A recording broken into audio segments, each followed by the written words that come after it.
మమ్మల్ని మిక్కిలిగా ప్రేమించిన మా ప్రియమైన పరమ తండ్రి యేసయ్య, నీకే స్తుతులు స్తోత్రాలు వందనాలు ప్రభు.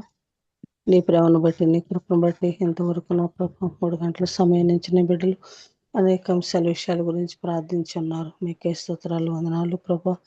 తిరిగి నా తండ్రి అయ్యా, పాటల్లోనూ విశ్వాస ప్రమాణంలోనూ నీ తోడు కాపుదల నాకంటే మాకంటే ముందు మీరే అధ్యక్షత వహించి జరిగించిన కార్యక్రమానికి స్తోత్రాలు వందనాలు ప్రభు.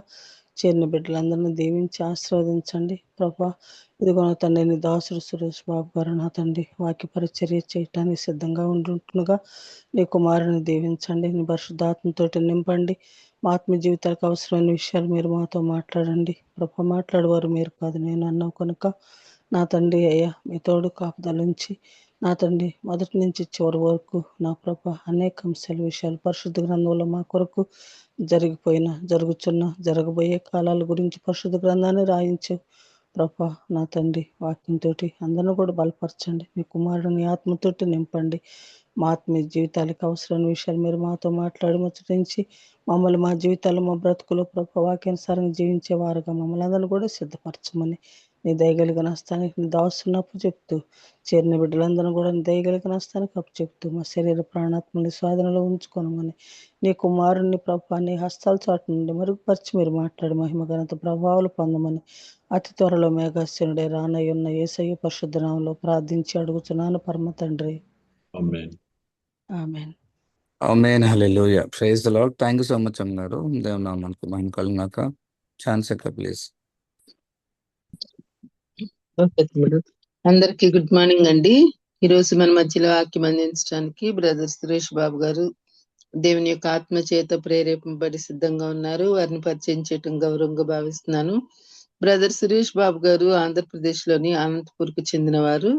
క్రైస్తవ సిద్ధాంతాలను బోధించడంలో ఆయన ప్రావీణ్యం కలిగిన బోధకులు. వివిధ సంఘాలలో దేవుని వాక్య పరిచర్య మరియు వాక్య బోధనల ద్వారా ప్రభువుకు సేవ చేస్తూ వస్తున్నారు. సురేష్ బాబు గారు ఇంటర్మీడియట్ ఎడ్యుకేషన్ బోర్డునకు ప్రాంతీయ తనిఖీ అధికారిగా పదవి విరమణ చేశారు. సురేష్ బాబు గారికి 2 మనవ సంతానము, క్యాథరిన్ మరియు ఆషర్. మరి బ్రదర్ సురేష్ బాబు గారు ప్రస్తుతం తన ఏకైక కుమార్తె కుటుంబంతో కలిసి అనంతపూర్లో నివసిస్తున్నారు. వారు తరచుగా మన మధ్య వాక్యాన్ని బోధిస్తూ ఉంటారు. చాలా చక్కగా అంశాన్ని క్లారిటీగా చెప్తారండి. దయచేసి మ్యూట్ లోనే ఉంటూ వాక్యాన్ని విందాము. రాసుకోవాలని ఆశ కలిగిన వాళ్ళు దయచేసి రాసుకోవచ్చు వాక్యాన్ని. వారిని ప్రేమతో ఆహ్వానిస్తున్నాను. Welcome brother. గుడ్ మార్నింగ్ అండి. గుడ్ మార్నింగ్ అండి. థ్యాంక్ యూ ఝాన్సీ గారు. వినిపిస్తుందా? వినిపిస్తుంది బ్రదర్. ఝాన్సీ గారు, ఆడియో వీడియో కరెక్ట్ ఉందా? నేను వేరే డివైస్ లో అటెండ్ అవుతున్నాను, అందుకు నాకు తెలియట్లేదు. వీడియో లేదు బ్రదర్, ఆడియో ఉంది. వీడియో లేదా? Okay okay. ఇంతటి వరకు వీడియో వచ్చింది సార్, ఇప్పుడు అయిపోయింది. ఎలాగో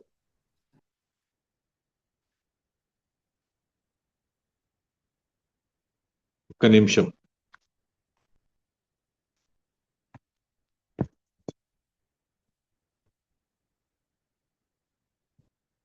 ఇప్పుడు అండి. Okay brother. Okay okay, thank you. Sorry for disruption. మన ప్రభువును రక్షకుడైన యేసుక్రీస్తు నామమున వర్చువల్ ప్రేయర్ ఫెలోషిప్ కుటుంబ సభ్యులందరికీ మన ప్రభు రక్షకుడైన యేసుక్రీస్తు నామమున శుభములు కలుగును గాక.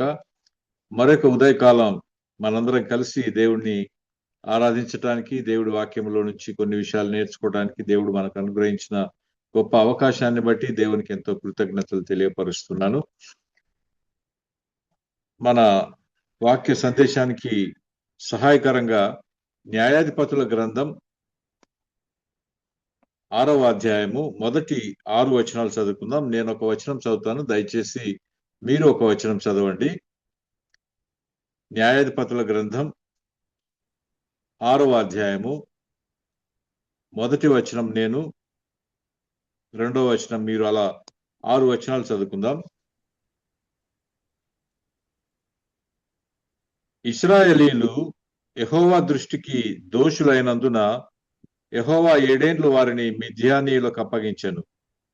మిద్యానీయులు ఈ ఇశ్రాయేలు మీద హెచ్చాయిలు గనుక వారు మిద్యానీయులకు కొండలోనున్న వాగులకు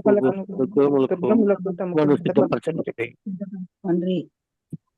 ఇశ్రాయేలీలు విత్తనములు విత్తిన తర్వాత మిద్యానీయులను అమాలేకీయులను తూర్పున నుండి వారును తమ పశువులను గుడారములను తీసుకొని మిడతల దండంత విస్తారముగా వారి మీదికి వచ్చి వారి ఎదుట దిగి రాజాకపోవునంత దూరము భూమి పంటను పాడు చేసి ఒక గొర్రెను కాని ఎద్దును కాని గాడిదను కాని జీవన సాధనమైన మరి దేవుని కాని ఇశ్రాయేలులకు ఉండనీయలేదు.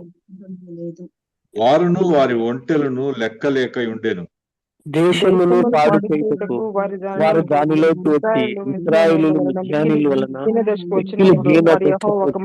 వారు యెహోవాకు మొరపెట్టిరి. ప్రార్థన చేసుకున్నామండి. పరిశుద్ధుడైన తండ్రి యేసుక్రీస్తు ప్రభువానికి స్తోత్రములు నాయన. సర్వోన్నతమైన స్థలములలో మహిమపరచబడు దేవానికి వందనాలు. భూమి మీద మీకు ఇష్టమైన బిడ్డలకు సమాధానాన్ని అనుగ్రహించు దేవానికి స్తోత్రములు. మరొక ఉదయకాలంలో మీ వాక్యం నేర్చుకునటానికి మా అందరికి మీరు ఇచ్చిన అవకాశం కొరకై వందనాలు చెల్లిస్తూ, నా నోటి మాటలు మా అందరి హృదయ ధ్యానములు మీ దృష్టికి అంగీకారములు చేయమని, మా అందరికీ క్షేమము మేలు మీకు ఘనత, మీకు మాత్రమే ఘనత ఆపాదిస్తూ మా ప్రభును మీ ప్రియ కుమారుడైన యేసు స్వామి పేరటి ప్రార్థన అడిగి వేడుకుంటున్నాం తండ్రి, ఆమేన్. ఈ గ్రంథం న్యాయాధిపతుల గ్రంథము యెహోషువ గ్రంథానికి, రాజులు 2 గ్రంథాలకు మధ్య ఇశ్రాయేలీల యొక్క అవిధేయత, వారి దేవుడి పట్ల వారికున్న అవిధేయత, వారి యొక్క ఆధ్యాత్మిక నైతిక సామాజిక అస్తవ్యస్త స్థితి, వారి యొక్క భ్రష్టత్వం ఈ గ్రంథంలో మనకు కనబడుతుంది. ఇశ్రాయేలీల యొక్క చరిత్ర ఎంతో విపులంగా గ్రంథస్థం చేయబడి ఉంది. అయినప్పటికీ వారు చరిత్రలో నుండి ఏ గుణపాఠాలు నేర్చుకోలేదని పాత నిబంధనలో ఉన్న అనేక గ్రంథాలు మనకు బోధిస్తాయి. దేవుడిచ్చిన వాగ్దాన దేశాన్ని పూర్తిగా స్వతంత్రించుకొని అక్కడున్న అన్య జాతులన్నిటినీ సమూలంగా నాశనం చేయమనేది దేవుని యొక్క ఆజ్ఞ. అయితే వారు దేశాన్ని స్వతంత్రించుకున్నారు, కానీ అక్కడ స్థిరపడ్డారు, కానీ దేవుని ఆజ్ఞను వారు నిర్లక్ష్యం చేయటం వల్ల అనేక దుష్పరిణామాలు ఈ గ్రంథంలో మనం చూస్తాం. ఎవరినైతే అక్కడి నుంచి తరిమివేయమన్నాడో, సమూలంగా నాశనం చేయమన్నాడో, ఆ విషయంలో వాళ్ళు దేవుని మాట వినలేకపోయారు. ఆ కారణం చేత అనేక కాన్సిక్వెన్సెస్ వాళ్ళు ఫేస్ చేయాల్సి వచ్చింది. వాటన్నిటిని ఈ గ్రంథంలో మనం చూస్తాం. ముఖ్యంగా మెస్పతోమియులు, మోయాబీయులు, ఫిలిస్తీయులు, కనానీయులు, మిద్యానీయులు, వీరు ఆ ప్రాంతాల్లో ఉన్నట్టుగా మనకు కనబడుతుంది. వారిని వారు పూర్తిగా నాశనం చేయలేని కారణం చేత ఇశ్రాయేలీలు హింసింపబడటం మనం చూస్తాం. వారు ఎప్పుడైతే మిక్కిలి హీన దశకు వచ్చారో అప్పుడు మొరపెట్టినట్టుగా మనం ఇక్కడ 6వ వచనంలో చూసాం. వారు హీన స్థితిలో దేవునికి మొరపెట్టడం, దయగల దేవుడు వారి మొరకు జవాబుగా నాయకులను, న్యాయాధిపతులను లేవనెత్తటం, తన ప్రజలను వారి శత్రువుల నుండి విడిపించటం ఈ గ్రంథంలో మనం చూస్తాం. ఇది రిపీటెడ్ గా అదే జరుగుతూ ఉంటది. వ్యక్తిగత విగ్రహారాధన, జాతుల విగ్రహారాధన, వ్యక్తిగత లైంగిక అవినీతి, జాతుల లైంగిక అవినీతి ద్వారా వారి హీన స్థితి ఎంతగానో దిగజారిపోయి వారి ఉనికికే ప్రమాదం ఏర్పడింది. ఇశ్రాయేలీయులు తమ సంబంధం, దేవుడితో తమకున్న సంబంధం మర్చిపోయారు. తాము నిబంధన ప్రజలం అనేది మర్చిపోయారు. ప్రతి వాడు తన ఇష్టానుసారం జీవించటం ఆరంభించారని ఇదే న్యాయాధిపతుల గ్రంథం 17వ అధ్యాయం 6వ వచనంలో మనం చూస్తాం. చూడగలుగుతారా ఎవరైనా? 17వ అధ్యాయం 6వ వచనంలో చూస్తాం. ఆ దినములలో ఇశ్రాయేలీయులకు రాజు లేడు, ప్రతి వాడును ఇష్టానుసారంగా ప్రవర్తించు వచ్చునని చూస్తాం. ఇదే మాట చివరి అధ్యాయం చివరి వచనంలో కూడా చూస్తాం. 21వ అధ్యాయం 25వ వచనంలో కూడా తర్వాత చూస్తాం. ఆ దినములలో ఇశ్రాయేలీయులకు రాజు లేడు, ప్రతి వాడు ఇష్టానుసారముగా ప్రవర్తించుచూ వచ్చాను. ఇది మనం చూస్తాం.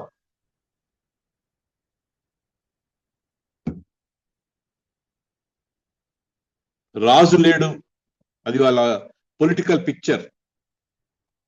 వారి ఇష్టానుసారం జీవిస్తున్నారు, అది వారి యొక్క స్పిరిచువల్ పిక్చర్, సోషల్ పిక్చర్ కూడా. ఇశ్రాయేలీయుల జాతి సమూలంగా అంతరించకుండా కాపాడబడటానికి వారి నీతి కాదు కారణం, వారి భక్తి కాదు, దేవుని యొక్క కనికరం మాత్రమే. అబ్రహాముతో ఆయన చేసిన నిబంధన కారణం చేత వాళ్ళు సమూలంగా అంతరించిపోకుండా నేటికి కొనసాగుతూ ఉండటాన్ని మనము ప్రపంచ పటంలో చూడగలుగుతాం. గిద్యోను 13 మంది న్యాయాధిపతులలో ఒకడుగా మనకు కనబడతాడు. ఈయన 5వ వాడిగా చిత్రీకరించబడినట్టు మనం చూస్తాం. బైబిల్ పండితుల యొక్క అంచనా ప్రకారము సుమారుగా క్రీస్తుకు పూర్వం 1191 సంవత్సరం నుంచి 1151 సంవత్సరం వరకు, అంటే 40 సంవత్సరాల పాటు ఈయన ఇశ్రాయేలీయులలో న్యాయాధిపతిగా ఉన్నట్టుగా మనం చూస్తాం. ఎవరెవరితో ఆయన పోరాడాడో వారికి మిగిలిన వారికి ఉన్న సంబంధం ఏంటో మనం చూద్దాం. మిద్యానీయులతో వీళ్ళు పోరాడినట్టు మనం చూస్తాం. మిద్యానీయులు ఎవరు, ఎక్కడ కనబడతారు వీళ్ళు అంటే, వీరి యొక్క ఆరిజన్ ఎక్కడ ఉంటుందంటే అబ్రహాం యొక్క 3వ భార్య అయిన కెతురా. అబ్రహాముకు కెతురాకు కలిగిన సంతానమే మిద్యానీయులు. మిద్యానీయులలో ప్రముఖమైన వ్యక్తిగా మనకు ఒక ఆయన కనపడతాడు. ఆయన ఇందాక మనం చదువుకున్నట్టుగా మోషే యొక్క మామ ఇత్రో, ఈయన మిద్యానీయుడు. తర్వాత మోయాబీలు కనబడతారు ఇక్కడ. ఈ మోయాబీలు ఎవరంటే లోతుకు అతని కుమార్తెకు కలిగిన సంతానం. లోతుకు ఆయన కుమార్తెకు కలిగిన సంతానంలో నుండి వచ్చిన వారే మోయాబీలు. ఇందులో ప్రాముఖ్యమైన వ్యక్తిగా మనకు రూతు అనే స్త్రీ కనబడుతుంది. ఆమె ద్వారా బోయేజును పెళ్లి చేసుకోవడం ద్వారా ఆమె యేసు ప్రభు యొక్క వంశావళిలోకి ప్రవేశించిన ఒక అన్య జాతికి చెందిన స్త్రీగా ఈమె కనబడుతుంది. తర్వాత ఫిలిస్తీయులు, వీళ్ళు నోవహు కుమారుడైన హాము యొక్క సంతానం. షేము, హాము, యాపేతు, ఈ ముగ్గురులో హాము యొక్క సంతానమే ఫిలిస్తీయులు. వీరిలో ప్రాముఖ్యమైన వ్యక్తిగా మనకు గొల్యాతు కనబడతాడు. తర్వాత చిట్ట చివరివాడు అమ్మోనీయులు. వీళ్ళెవరంటే వీళ్ళు కూడా లోతు కుమార్తెకు కలిగిన సంతానం. లోతుకు ఆయన కుమార్తెకు కలిగిన ఒక సంతానంగా మనకు కనబడతారు. వీళ్ళు ఈ అమ్మోనీయులలో నుండి ప్రాముఖ్యమైన వ్యక్తులు ఎవరు కనబడతారు మనకంటే, సొలొమోను పెళ్లి చేసుకున్న అనేక మంది స్త్రీలలో అమ్మోనీయులు కొంతమంది. వారి కొరకు విగ్రహాలు ఏర్పాటు చేసి గుళ్ళు కట్టించి తాను కూడా విగ్రహారాధనలో పాల్గొన్నట్టుగా మనం చూస్తాం. ఈ అమాలేకీయులు ఏశావు సంతానం. వీళ్ళు ఆదికాండం 36వ అధ్యాయం 12వ వచనంలో మనకు కనబడతారు. వాళ్ళు ఇశ్రాయేలీయులతో మొట్టమొదట వారు ప్రామిస్డ్ ల్యాండ్ లోకి వచ్చిన తర్వాత యుద్ధం చేసిన వాళ్ళుగా ఈ అమాలేకీయులు మనకు కనబడతారు. వీరిని సమూలంగా నాశనం చేయమని ఇందాక చదువుకున్న వాక్య భాగంలో కూడా మనం ఆ మాట విన్నాం. వీరిని సమూలంగా నాశనం చేయమని దేవుడు సౌలుకు ఆజ్ఞాపించాడు. అయితే సౌలు ఆ పని చేయలేకపోయాడు, అదంతా మనకు తెలుసు. తర్వాత ఈ యుద్ధం గురించి ఇందాక చదివాం. మోషే చేతులు ఎత్తడం వల్ల ఆ యుద్ధంలో గెలుస్తారు. నిర్గమాకాండం 17వ అధ్యాయం 8వ వచనంలో మనం చూసాం. తర్వాత చేతులు కిందకి దించితే ఓడిపోవటం మనం చూస్తాం. ఈ యుద్ధానికి తర్వాత బాలాకు రాజు మనకు గుర్తున్నాడా? ఈయన బిలాము ప్రవక్తను ప్రవేశపెట్టడం, ఇదంతా చరిత్ర. ఇందులో అతి ప్రధానమైన వ్యక్తిగా ఎవరు కనబడతారంటే, ఎస్తేరు గ్రంథంలో ఉన్న అగాగీయుడైన హామాను కూడా ఇదే వంశానికి, అమాలేకీయులకు సంబంధించిన వాడు. సరే, యెహోవాను ఎరుగని ఒక క్రొత్త తరం పుట్టుకొచ్చిందని న్యాయాధిపతులు 2వ అధ్యాయం 10వ వచనంలో మనకు కనబడుతుంది. చదువుతారండి ఎవరైనా? న్యాయాధిపతుల గ్రంథం 2వ అధ్యాయం 10వ వచనం దొరికిందండి? ఆ తరం వారందరూ తమ స్వజనుల యొద్దకు చేర్చబడిరి. వారి తరువాత యెహోవానైనను ఆయన ఇశ్రాయేలీయుల కొరకు చేసిన కార్యములనైనను ఎరుగని తరం ఒకటి పుట్టగా. యెహోవాను ఎరుగని ఒక క్రొత్త తరం పుట్టుకొచ్చింది. ఈ స్థితి రావటానికి ఎవరు కారణమండి? చెప్తారా ఎవరైనా? తల్లిదండ్రులు. యెహోవా ఏమండి? ఇశ్రాయేలు తల్లిదండ్రులే కరెక్ట్. కరెక్ట్ చెప్పారండి. ఇశ్రాయేలు వారి పిల్లలకు బోధించలేదు కనుక బోధించలేకపోయారు. కాబట్టి యెహోవాను ఎరుగని ఒక క్రొత్త తరం పుట్టుకొచ్చింది. వారు యెహోవాను తెలియకుండా జీవించటానికి కారణం ఎవరంటే వారిని కన్న తల్లిదండ్రులే. దేవుని గొప్ప ఆశ్చర్య కార్యాలను రాబోయే తరానికి తెలియచేయవలసిన బాధ్యత తల్లిదండ్రుల మీద ఉంది. అసలు ఆ మాటకు వస్తే కుటుంబాన్ని దేవుడు ఏర్పాటు చేసిన ఉద్దేశమే అది మనకు 5 గ్రంథాల్లో అనేక చోట్ల మనకు కనబడుతుంది. ఈ విషయాన్ని మీరు మీ పిల్లలకు బోధించాలి, పిల్లలకు చెప్పాలి. యోర్దాను నది దాటేటప్పుడు 12 రాళ్ళు బయటకు తీసుకురావాలి. అవేమిటని మీ పిల్లలు అడిగితే ఇదంతా మీరు నేర్పించాలని దేవుడు కోరుకుంటున్నాడు. దేవుడు కుటుంబాన్ని కట్టాలని ప్రాముఖ్యంగా ఇష్టపడతా ఉంటాడు. ప్రారంభం నుంచి దేవుడు అదే పని మీదే ఉన్నాడు, కుటుంబాన్ని నిర్మించాలని. విచిత్రం ఏంటంటే సాతాను కుటుంబాన్ని పాడు చేయాలని ప్రారంభం నుంచి ప్రయత్నం చేస్తూనే ఉంటాడు, నేటికి చేస్తూనే ఉన్నాడు. కుటుంబాలు విచ్ఛిన్నం కావటానికి సాతాను యొక్క పన్నాగం ఇదే. ఎందుకంటే కుటుంబం ఎప్పుడైతే పడిపోతుందో, విచ్ఛిన్నం అవుతుందో, అప్పుడు దేవుని రాజ్య పునాదులు లేకుండా పోతాయి. దేవుని రాజ్యం యొక్క పునాదులు కుటుంబంలోనే ఉన్నాయి. పునాదులు పాడు చేస్తే ఏ భవనమైనా ఏ నగరమైనా పాడైపోతుంది. దానికే సాతాను కుటుంబాలను పాడు చేయాలని ప్రయత్నం చేస్తాడు. ఇశ్రాయేలీయుల యొక్క ఆధ్యాత్మిక భ్రష్టత్వాన్ని బట్టి దేవుడే వారిని శత్రువులైన మిద్యానీయుల చేతికి అప్పగించాడని మనం ఇందాక చదువుకున్న వాక్య భాగంలో చూసాం. ఇశ్రాయేలీయులు యెహోవా దృష్టికి దోషులైనందున యెహోవా 7 ఏళ్లు వారిని మిద్యానీయులకు అప్పగించెను. దేవుడే వారిని అప్పగించాడు. దుర్భేద్యమైన గృహాలు కట్టుకున్నారు, కోటలు నిర్మించుకున్నారు, ప్రహరీ గోడలు కట్టుకున్నారు. అయితే చివరికి ఎక్కడున్నారంటే వీరు ఇప్పుడు చెట్టుకొకరు పుట్టకొకరు పారిపోయి ఎక్కడో కొండ గుహలలో జీవిస్తున్నారు. ఇల్లు వదిలేశారు, కోటలు వదిలేశారు, వారు అద్భుతంగా కట్టుకున్న ప్రహరీలు వదిలేశారు, పారిపోయి చెట్టుకొకరు పుట్టకొకరు మిగిలిపోయారు. చూసారా? ఈ గ్రంథం అంతట్లో ఇశ్రాయేలీయులు విధేయత చూపిస్తే అది వారి మీదికి దేవుని యొక్క ఆశీర్వాదాన్ని తీసుకురావటం, దేవుని పట్ల వారు అవిధేయత కనపరిస్తే దేవుని దగ్గర నుంచి శాపం వాళ్ళు కొని తెచ్చుకున్నట్టుగా ఈ గ్రంథం అంతటా మనకు కనబడుతుంది. ఇంకా ముందుకెళ్తే పంటలు బాగా చేతికొచ్చే సమయానికి మిద్యానీయులు ఒక దండులాగా వచ్చి వారి పంటలన్నిటినీ దోచుకుపోతున్నట్టుగా మనకి ఇక్కడ చూస్తాం. అది మనకు అర్థం కాదు. మనకు అర్థం కావాలంటే జీతం డబ్బులు బ్యాంకు నుండి తెస్తా ఉంటే బ్యాగ్ ఎవడో లాక్కొని పారిపోయినట్టు, కష్టపడి కొన్ని నెలల పాటు నిద్రాహారాలు మాని వ్యవసాయం చేసి పంటను పండిస్తే పంట చేతికొచ్చే సమయానికి వారు మీదికి వచ్చి దండుగా ఆ పంటనంతా లాక్కొని వెళ్ళిపోతున్నారు. ఇంకా ఏం చేస్తున్నారో మనం చూసాం. భూమిని పాడు చేసి, పంటను పాడు చేసి, ఒక గొర్రెను గాని, ఎద్దును గాని, గాడిదను గాని, జీవన సాధనమైన మరి దేనిని గాని ఇశ్రాయేలీయులకు ఉండనీయలేదు అని 4వ వచనంలో మనం చూస్తాం. అసలు గొర్రెలు, ఎద్దులు, గాడిదలు నాశనం చేస్తే ఏమవుతుంది? ఏం జరుగుతుందంటే గొర్రెలు లేకపోతే వారి ఆధ్యాత్మిక స్థితి పతనం అయిపోతుంది. వాళ్ళు బలి అర్పించటానికి లేకుండా అయిపోతుంది. ఎద్దులు లేకపోతే ఏమవుతుంది? వారి వ్యవసాయం పాడైపోతుంది. గాడిదలు లేకుండా పోతే ఏమవుతుంది? భారవాహకమైన గాడిద లేకపోతే బరువులు మోయటం, ఒక చోటు నుంచి ఇంకొక చోటికి తీసుకువెళ్ళటం, వ్యాపార ఆర్థిక కార్యక్రమాలన్నీ నాశనం అయిపోతాయి. ఇంకా మీరు ఈ గ్రంథంలో చూస్తే కత్తులు, బల్లాలు తయారు చేసే వాళ్ళను కూడా చంపివేసినట్టుగా మనం చూస్తాం. అంటే యుద్ధ ప్రక్రియ అనేది ఇశ్రాయేలీలలో లేకుండా వారు పారిపోయేటట్టు చేశారు. వీరు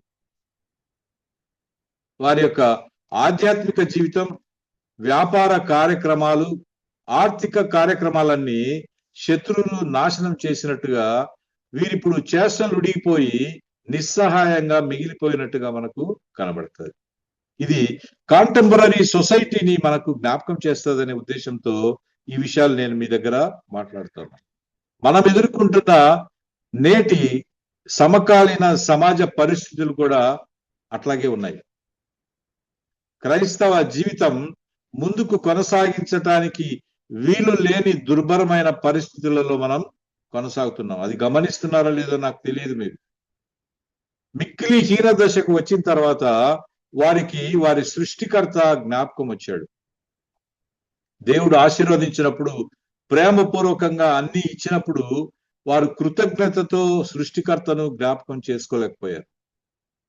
ఇప్పుడు మిక్కిలి హీన దశకు వచ్చినప్పుడు వారికి వారి దేవుడు గుర్తొస్తున్నాడు. వారు కృతజ్ఞతతో కాకుండా వారి హీన స్థితిని బట్టి వారి కోరికల కోసం, స్వార్థం కోసం భయంతో ప్రార్థన చేయటం ప్రారంభించారు. ఇక్కడ ప్రశ్న ఏంటంటే, మన ప్రార్థనలు ఎలా ఉన్నాయి? మనం ఎలాంటి పరిస్థితుల్లో ఎలా ప్రార్థన చేస్తున్నాం? అన్ని ఇచ్చి దేవుడు ఆశీర్వదించి ప్రేమపూర్వకంగా మన పట్ల ఉన్నప్పుడు మనం కృతజ్ఞతతో దేవుణ్ణి ఆరాధిస్తున్నామా? లేదా అన్ని పోగొట్టుకున్న తర్వాత దేవుణ్ణి కావాలని కోరుకుంటున్నామా?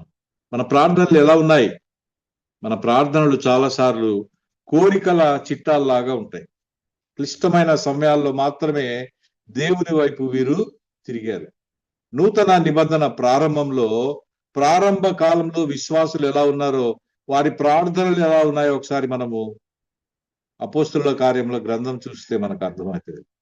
మన యుగంలో ఇప్పుడు 2026వ సంవత్సరంలో విశ్వాసుల యొక్క ప్రార్థనలు ఎలా ఉన్నాయి? దేవుని రాజ్య విస్తరణ నిమిత్తమై ప్రయాసపడే ప్రార్థనలు, అనేక మందిని రక్షణలోకి నడిపించాలనే ప్రార్థనలు చేస్తున్నామా?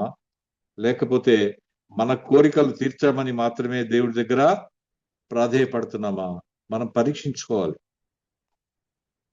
ఉద్యోగం లేనప్పుడు చేసే ప్రార్థన, పెళ్లి కానప్పుడు చేసే ప్రార్థన, పిల్లలు కలగనప్పుడు చేసే ప్రార్థన, ట్రాన్స్ఫర్ జరగనప్పుడు చేసిన కన్నీటి ప్రార్థన, ఉద్యోగం వచ్చిన తర్వాత ఏమవుతుందో తెలియదు, పెళ్ళైన తర్వాత ఏమవుతుందో తెలియదు, పిల్లలు కలిగిన తర్వాత మాయమైపోతుంది, ట్రాన్స్ఫర్ అనుకున్న స్థలానికి ట్రాన్స్ఫర్ జరిగిన తర్వాత కన్నీటి ప్రార్థన ఆగిపోతుంది.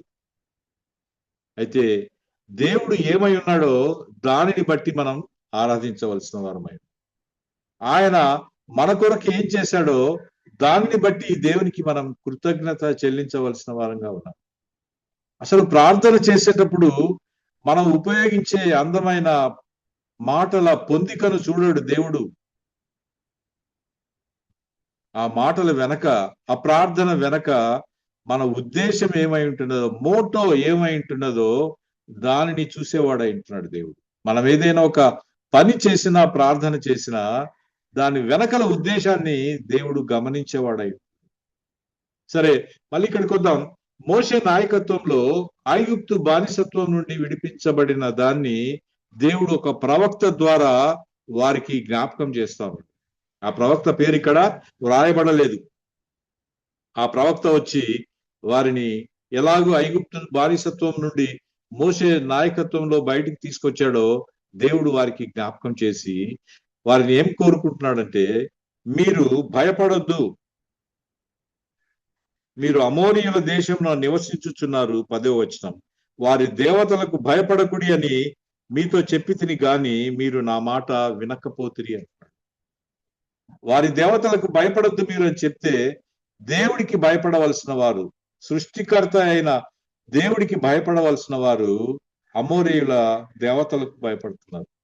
చాలా సార్లు మనం కూడా దయాలకే ఎక్కువ భయపడతాం దేవుని కంటే. దేవుడున్నాడనే భయం కంటే ఆ ప్రాంతంలో దయ్యం ఉందంటేనే ఎక్కువ భయపడతాం. వీరు కూడా అలాగే తయారయ్యారు. దేవుడు మీరు భయపడద్దు అమోరీయుల దేవతల గురించి అంటే భయపడుతున్నారు.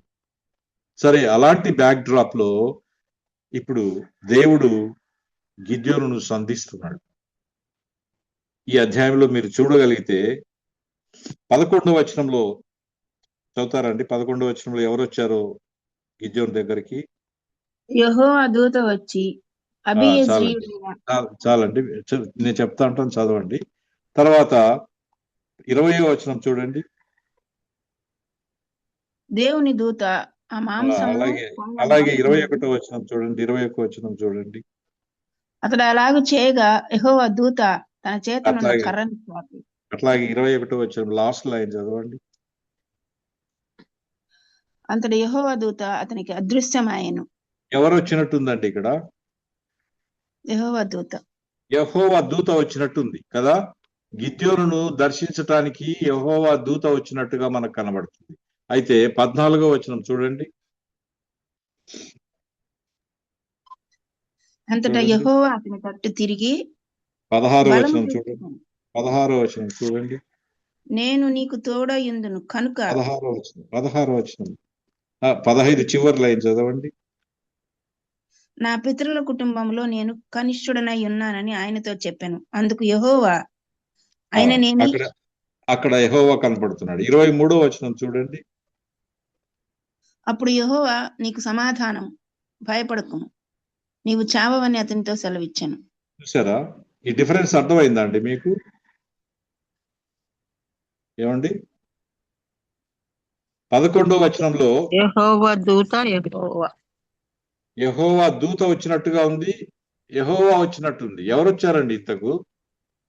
కొన్ని చోట్ల యెహోవా అని కనపడతా ఉంది, కొన్ని చోట్ల దూత అని కనబడతా ఉంది.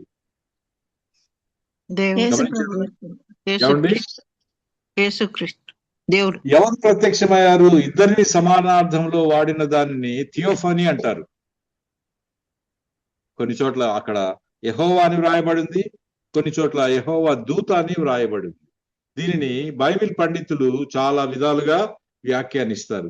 తండ్రి కుమారులు ఇద్దరు అని కొంతమంది పండితులు చెప్తారు. ప్రోటోకాల్ ప్రకారం ఇప్పుడు ముఖ్యమంత్రి వస్తా ఉన్నాడంటే ముఖ్యమంత్రి ఒక్కడే వస్తాడా అండి? ప్రధానమంత్రి వస్తే ప్రధానమంత్రి ఒక్కడే వస్తాడా?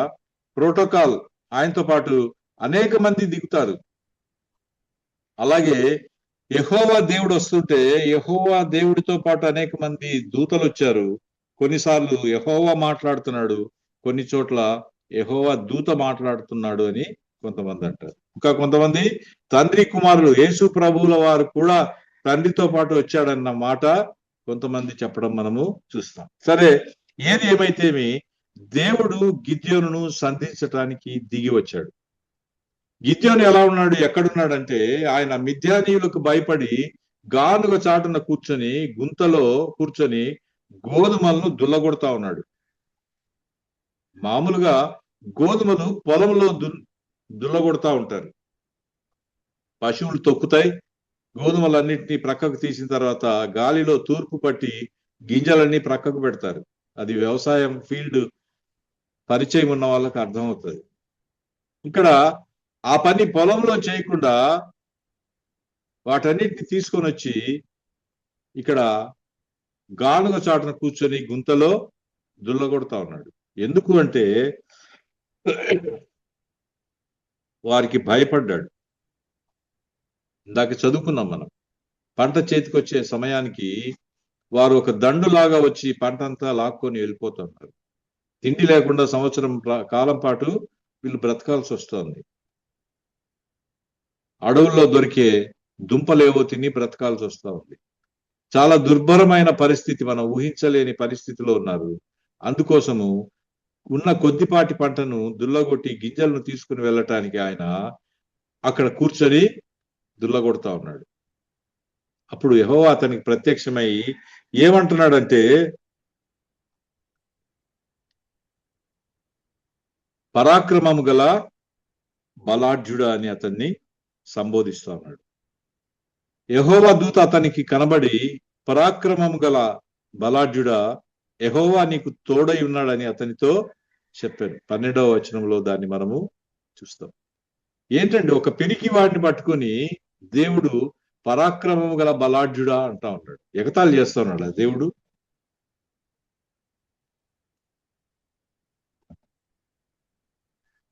మనం ఏ పని చేస్తున్నామో ఆ పనిని బట్టి కాక దేవుని కొరకై ఆయన ఆజ్ఞ మేరకు మనం భవిష్యత్తులో ఏ ఏ పనులు చేయబోతున్నామో దానిని బట్టి దేవుడు మనల్ని సంబోధిస్తాడు.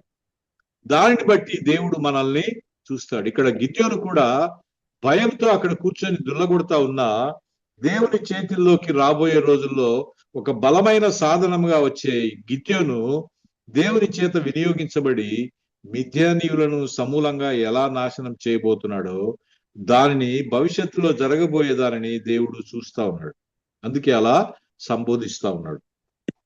వారి మీద యుద్ధం ప్రకటించటానికి గిద్యోనును దేవుడు ప్రేరేపిస్తే మొదట భయపడినప్పటికీ అనుమాన పడినప్పటికీ గిద్యోను చివరకు ఒప్పుకొని 32,000 మందిని యుద్ధానికి ఆహ్వానిస్తాడు.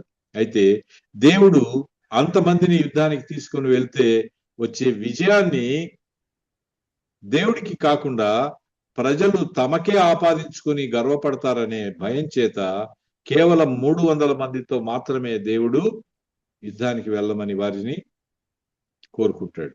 ఆ యుద్ధంలో వారికి విజయాన్ని అందజేస్తాడు.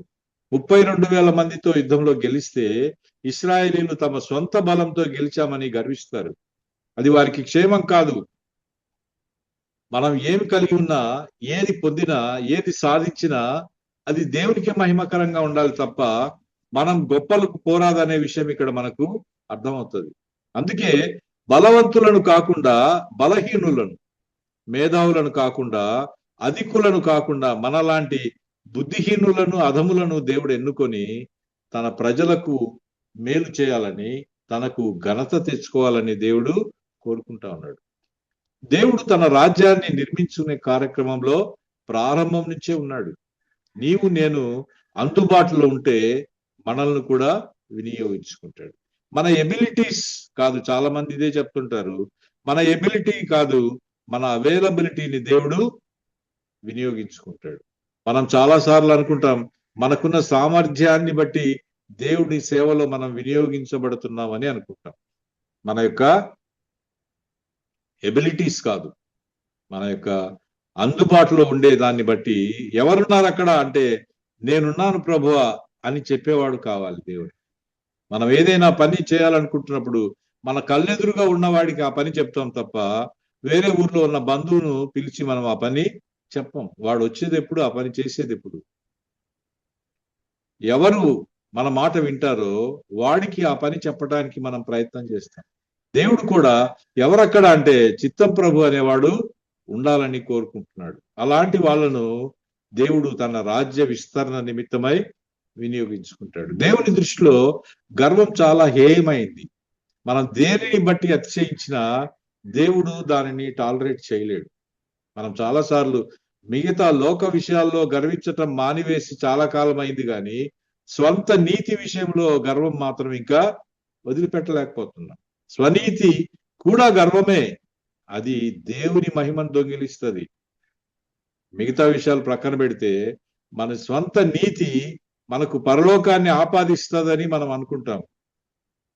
అలా మన స్వంత నీతి మనం పరలోకాన్ని ఇన్హెరిట్ చేసేటట్టుంటే యేసు ప్రభు శిలువ మీద ఎందుకు చనిపోవాల్సి వస్తుంది అంటాడు పౌలు.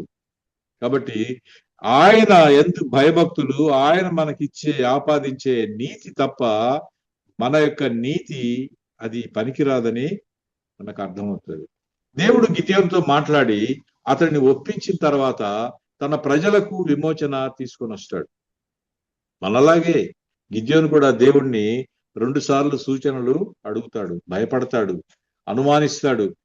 2 సూచనలు అడుగుతాడు. ఒకటి ఏంటంటే తను అర్పించే బలిని స్వీకరించమని కోరుకుంటాడు. దేవుడు సరే నేను ఇక్కడ వెయిట్ చేస్తాను, నువ్వు వెళ్ళి సిద్ధం చేసి తీసుకురమ్మంటాడు. అప్పుడు గిద్యోను పరిగెత్తుకుంటూ వెళ్ళి ఒక గొర్రెను బలిగా తీసుకొచ్చి రొట్టెలు తయారు చేసుకొని, పులియని రొట్టెలు తీసుకొని రావటం మనం చూస్తాం. ఇది అబ్రహామును జ్ఞాపకం చేస్తుంది. అబ్రహాం కూడా అలాగే దేవుణ్ణి కోరుకుంటాడు. అలాగే త్వరగా దేవుడికి కావాల్సిన ఆహార పదార్థాలను తీసుకొని వస్తాడు. అబ్రహాముకు ఇక్కడ గిద్యోనుకు తేడా ఏంటంటే అబ్రహాం దగ్గర దేవుడు కూర్చొని ఆహారాన్ని తీసుకున్నట్టు మనకు అర్థమవుతుంది, కనబడుతుంది. అయితే గిద్యోను దగ్గర వాటన్నిటిని ఒక బండ మీద ఉంచి వాటి మీద నీళ్లు పోయమని చెప్పి ఆ దూత కర్ర ఆ బలి మీద ఉంచినప్పుడు బండలో నుండి అగ్ని వచ్చి ఆ బలి కొరకు ఏర్పాటు చేయబడిన మాంసం రొట్టెలను దహించి వేసినట్టుగా మనకు బైబిల్లో కనబడుతుంది. ఇది మొదటి సూచన. రెండవ సూచన అడుగుతాడు. ఏమిటా సూచన అంటే తెలుసు మనకు, గొర్రెబొచ్చు మంచు నేల.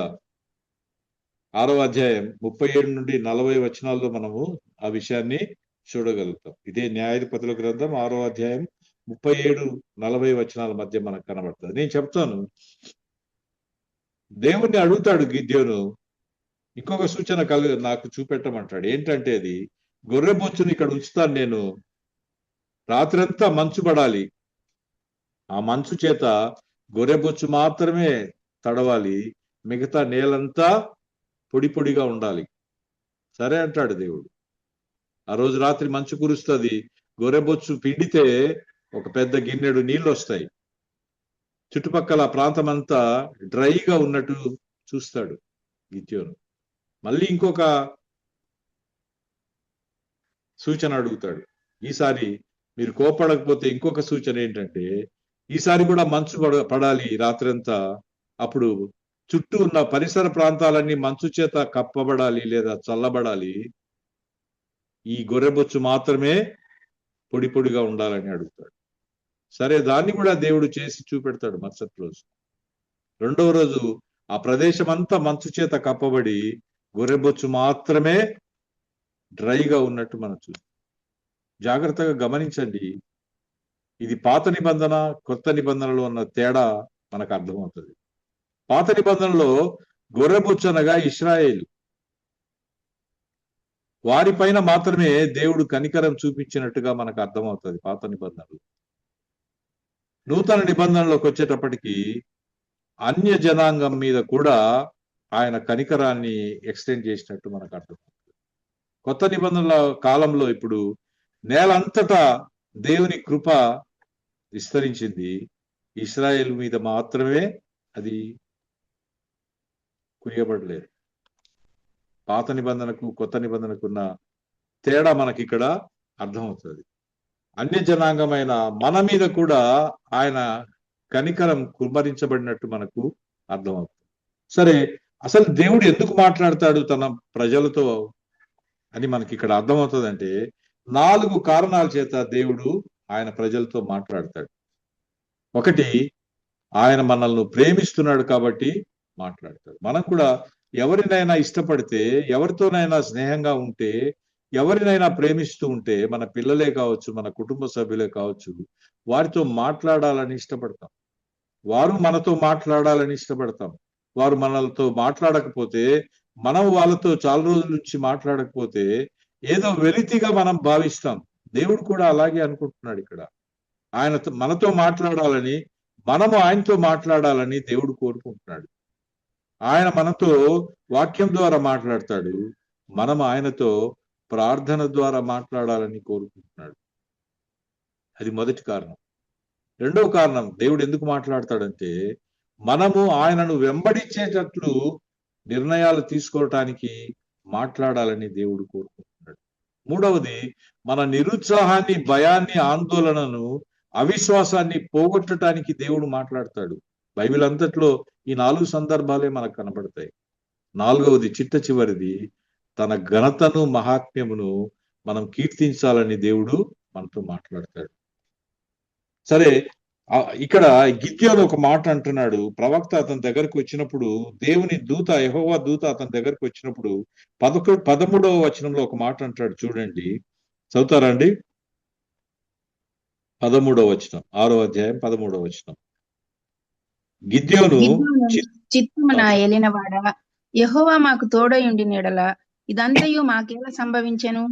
యెహోవా ఐగుప్తులో నుండి. చాలండి. ఒక ప్రశ్న అడుగుతున్నాడు దేవుడికి. ఏమడుగుతున్నాడు? యెహోవా మాకు తోడై ఉండిన ఎడల ఇదంతయు మాకేలా సంభవించెను? అట్లాగే కిందికి వెళ్తే యెహోవా మమ్మల్ని విడిచిపెట్టి మిద్యానీయుల చేతికి మమ్మల్ని అప్పగించాడు అని దేవుడి మీద ఒక నింద మోపుతున్నాడు. ఇక్కడ గమనించండి, జాగ్రత్తగా గమనించండి. ఇశ్రాయేలీలు దేవుడిని విడిచిపెట్టారా? దేవుడు ఇశ్రాయేలీలను విడిచిపెట్టాడా? ఇశ్రాయేలీలే విడిచిపెట్టారు. ఇశ్రాయేలీలే దేవుడిని విడిచిపెట్టారు. అయితే గిద్యోను చాలా ఫన్నీగా మీ దేవుడు మమ్మల్ని వదిలేశాడని చెప్తున్నాడు. దేవుడిని అడుగుతున్నాడు, నువ్వు మమ్మల్ని ఎందుకు వదిలేసావు, ఎందుకు మమ్మల్ని వదిలేసావు అని అడుగుతున్నాడు. వాస్తవంగా దేవుడిని వాళ్ళు వదిలేశారు. దేవుడు వారిని విసర్జించలే. వారికి సంభవించిన దానికి వారి పాపమే కారణం తప్ప దేవుడు కాదు. అది మొదటి వచనంలోనే మనకు కనబడుతుంది. ఇశ్రాయేలీయులు యెహోవా దృష్టికి దోషులైనందున వారి పాపం కారణం చేత దేవుడు వారిని అన్య జనాంగానికి అప్పగించినట్టుగా అర్థమవుతుంది.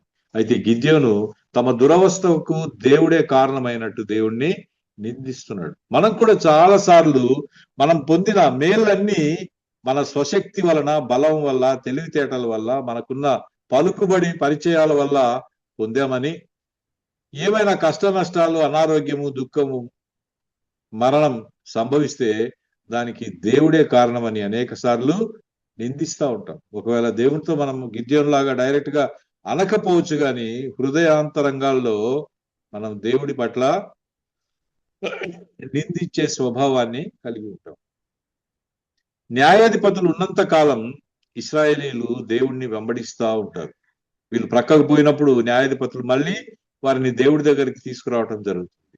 న్యాయాధిపతి కొంతకాలం మాయమైపోతే, అంటే ఆయన చనిపోవడం కానీ, ఇది మధ్యకాలంలో గ్యాప్ కానీ వస్తే వెంటనే వాళ్ళు దేవుణ్ణి వదిలేసి మళ్ళీ అన్య జనాంగం వైపు, అన్య దేవతల వైపు వెళ్ళినట్టుగా మనం చూస్తాం.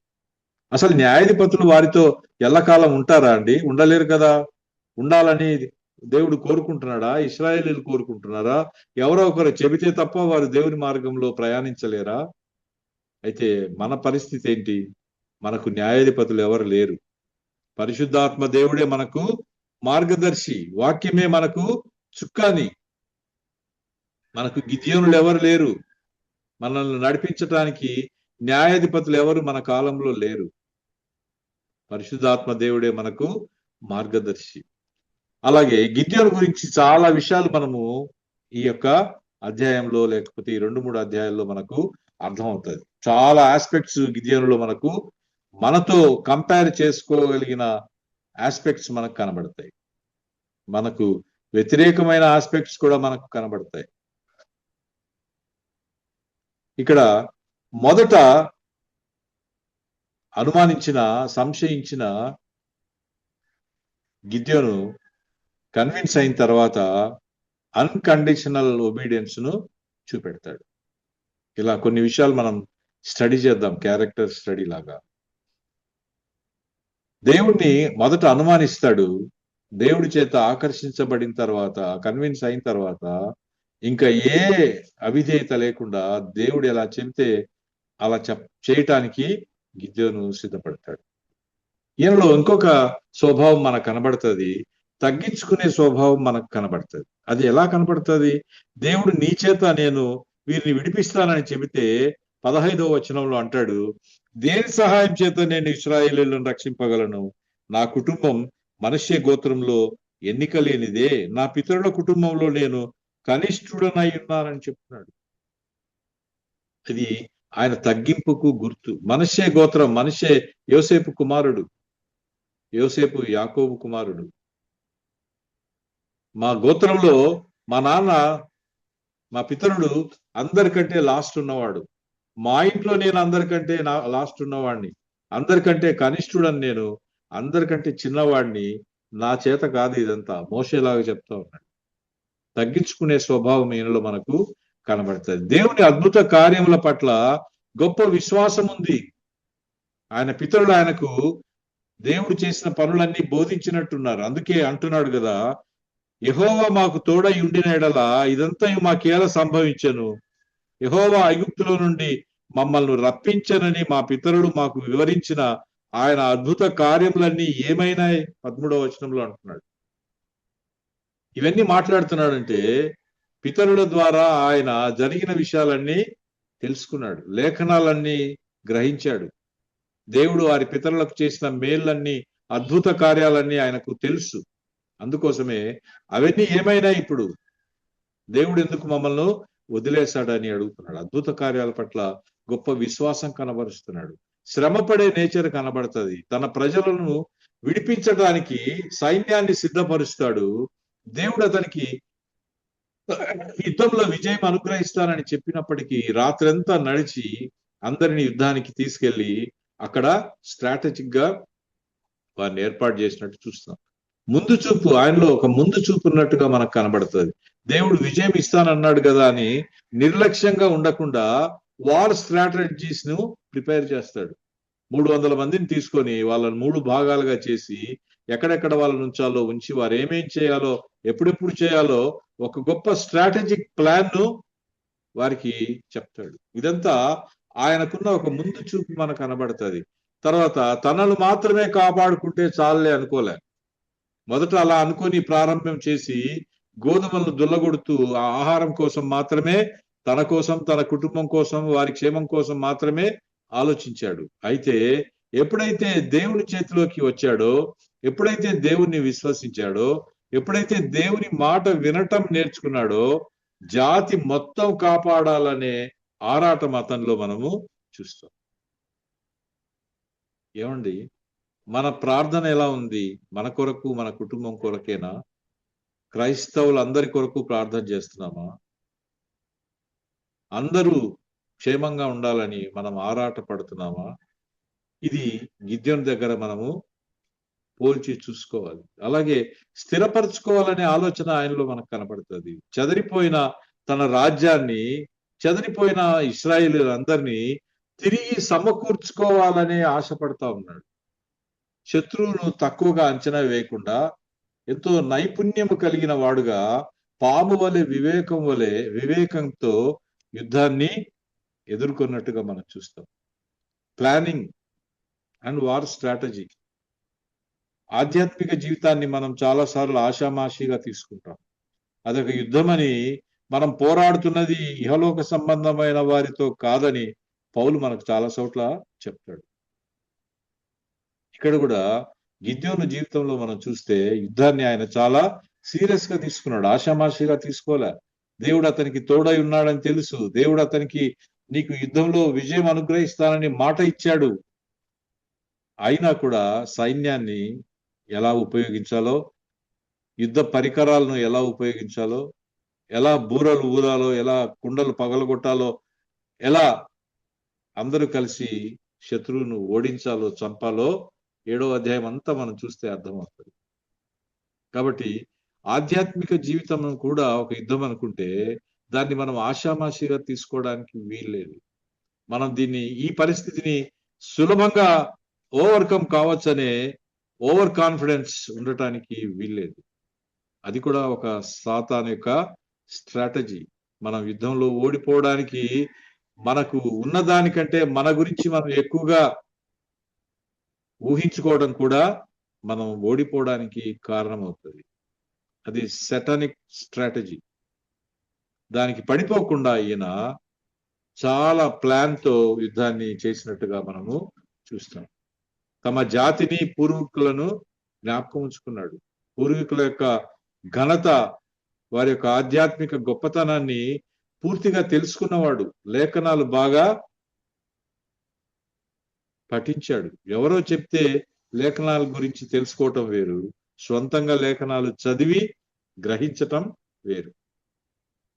తన జనాంగం యొక్క స్థితిగతులను, శ్రమలను గుర్తించాడు. మనం ఎలా ఉన్నాం? మన చుట్టూ ఉన్న విశ్వాసుల జీవన విధానం ఎలా ఉందో మనం పరిశీలిస్తున్నామండి. పట్టించుకుంటున్నావా? శ్రమల్లో ఉన్న వాళ్ళను, దేవుని రాజ్య విస్తరణ నిమిత్తమై ప్రయాసపడుతున్న అనేక మిషనరీస్ వారి కుటుంబాలను, వారి ఇళ్లను, వారి మందిరాలను పోగొట్టుకొని కాల్చివేయబడి ఎక్కడో వీధులంట గడుపుతున్న వారిని గురించి మనం ఆలోచిస్తున్నామా? వారి గురించి ప్రార్థన చేస్తున్నామా? మణిపూర్లో జరిగిన సంఘటనల గురించి మనందరికీ తెలుసు. దేశంలో రాష్ట్రంలో ఇంత గొప్ప దైవజనులుగా పిలువబడే వాళ్ళు ఉన్నారు కదా. ఒక national prayer day, national fasting day ఒకటి అబ్జర్వ్ చేయటానికి ఒక పిలుపు ఎందుకు ఇవ్వలేకపోయాం మనం? అది మన ఊళ్ళో కాదు కాబట్టి, అది మన రాష్ట్రంలో కాదు కాబట్టి, అది మన సంఘానికి సంబంధించిన ఇది కాదు కాబట్టి, అది మన కుటుంబానికి జరిగిన నష్టం కాదు కాబట్టి మనం చాలా ప్యాసివ్గా, మనం చాలా మందమైన చర్మంతో ఉండిపోయాం. మూసుకుపోయిన కళ్ళు, మూసుకుపోయిన చెవులతో ఉండిపోయాం. దాని గురించి ఒక జాతీయ ప్రార్థన దినం ఒకదాన్ని ప్రకటించి ఉండవచ్చు కదా. అనేక మందిరాల్లో ఒకవేళ ప్రార్థన చేసి ఉండొచ్చు, మనం ప్రార్థన చేయలేదని కాదు. ఒక ఉపవాస దినాన్ని మనం ప్రకటించి ఉండవచ్చు కదా. మన చుట్టూ ఉన్న మన ప్రజల యొక్క శ్రమలను, స్థితిగతులను, వారి విశ్వాస జీవన విధానం ఎలా ఉందో గమనించవలసిన సెన్సిటివిటీ మనకు కలిగి ఉండాలని గిద్యోను మనకు చెప్తా ఉన్నాడు. శ్రమల నుండి అందరూ విడుదల పొందాలనే తపన ఆయనలో ఉంది. అది యాక్షన్ లోకి ఆయన తీసుకున్నాడు. ఎక్కడో ఒక చోట కూర్చొని సరే నేను ప్రార్థన చేస్తాను ప్రభువా అని చెప్పలేదు దేవుడికి. దేవుడు నువ్వు దిగిపోమ్మంటే ఆ పని చేయటానికి దిగిపోయాడు. తన జాతి పట్ల తన బాధ్యతను గుర్తించాడు. నాకెందుకులే అని వదిలేయలేదు. ఇది నా పని కాదు, అసలు నేనొక్కడినే ఎందుకు చేయాలి, నా వల్ల అవుతుందా అని వదిలేయకుండా తన ప్రజల పట్ల, తన జాతి పట్ల బాధ్యత కలిగి వ్యవహరించినట్టు మనకు అర్థమవుతుంది. అసలు సమస్య వచ్చినప్పుడు మనం చాలా సార్లు సమస్య నుండి దూరంగా వెళ్ళిపోవాలని అనుకుంటాం. Running away from the problem is not solving the problem. సమస్య నుంచి దూరంగా పారిపోయినంత మాత్రాన సమస్య పరిష్కరించబడదు. అక్కడ నువ్వు నిలబడాలి, ఫేస్ చేయాలి.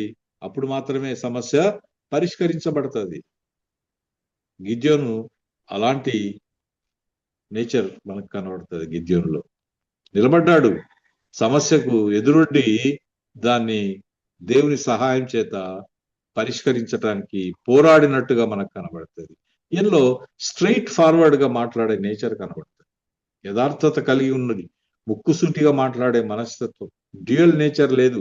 బయటికి ఒకలాగా లోపల ఇంకోలాగా కాకుండా, ద్విమనస్కుడు కాకుండా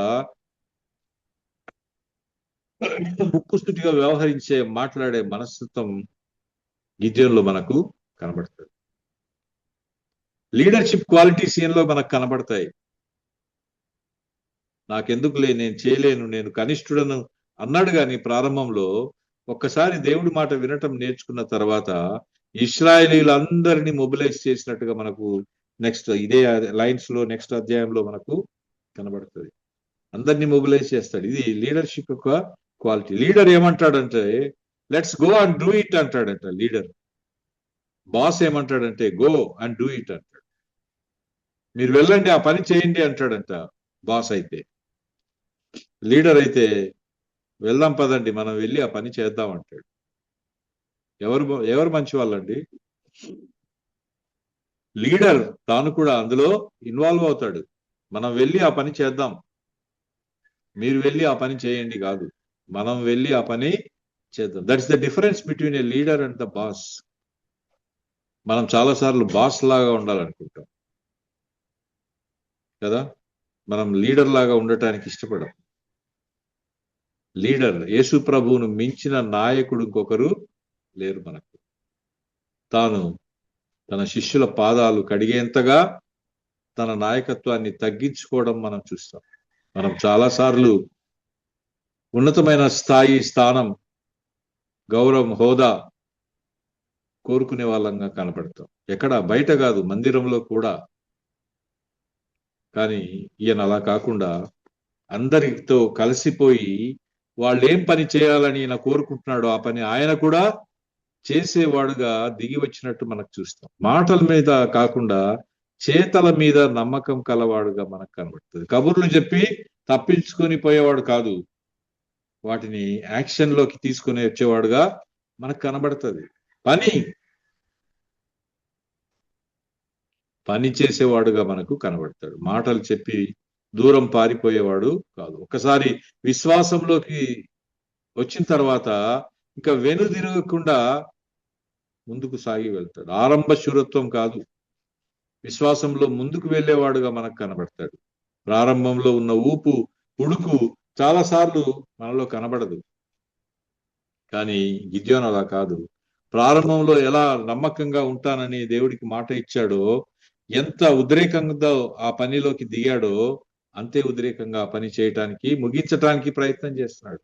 ధైర్య సాహసాలు కలిగిన వాడు. అంతమంది అక్కడ ఇసుక రేణువుల వలె వారు ఒంటెల మీద వచ్చినట్టుగా శత్రు సైన్యం గురించి రాయబడింది. ఈయన కేవలం 300 మందితో చాలే యుద్ధం అంటే దేవుడు సరే అని ఒప్పుకుంటాడు. నాలాంటి వాడు ఇంటి పేచి పెట్టేవాడు. ప్రభు వాళ్ళు చాలా మంది ఉన్నారు, కొన్ని వందల వేల మంది ఉన్నారు, లక్షల మంది ఉన్నారు అక్కడ. నువ్వు చూస్తే 300 మంది చాలు అంటున్నావు, సరిపోదేమో ప్రభు అని పేచి పెట్టేవాడిని, నాలాంటి వాడిని.